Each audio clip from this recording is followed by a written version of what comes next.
हो, भगवान हनुमंतराय राहतात म्हणून ही उच्च विचारसरणीची मंडळी शक्यतो वरती राहतात, खाली राहत नाहीत महाराज, कळसाच्या ठिकाणी राहतात। आता कळसाच्या ठिकाणी राहतात म्हणजे आता त्या कळसाचा माझा विषय नाही, पण आजचं कीर्तन कळसाचं नाही आणि मंदिराचा कळस स्थापनेचंही कीर्तन नाहीये।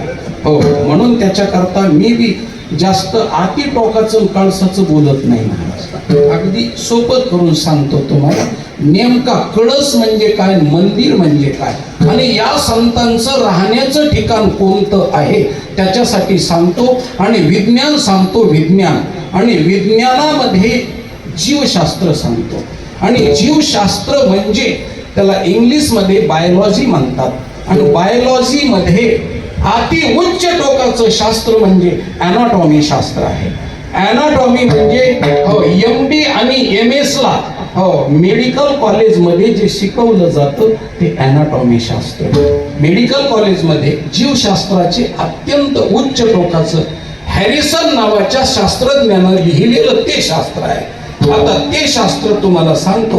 आता त्याही शास्त्रकाराला आणि जीवशास्त्रकारालाही जे कळालं नाही ते आमच्या साधू संताला कळाले। त्याचं कारण आहे विज्ञान कोणतंही असो, भौतिक असो, ते रसायन असो अथवा जीवशास्त्र असो, विज्ञान जिथं समाप्त होतं तिथून अध्यात्म सुरुवात होतं महाराज।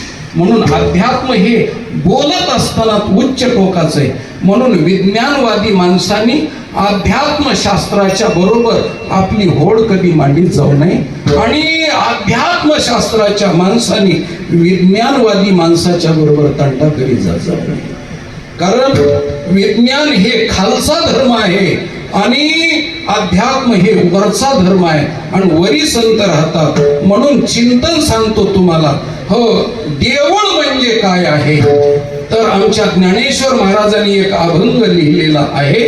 कोणता अभंग आहे, 2 अभंग आहेत तसे मौलीचे।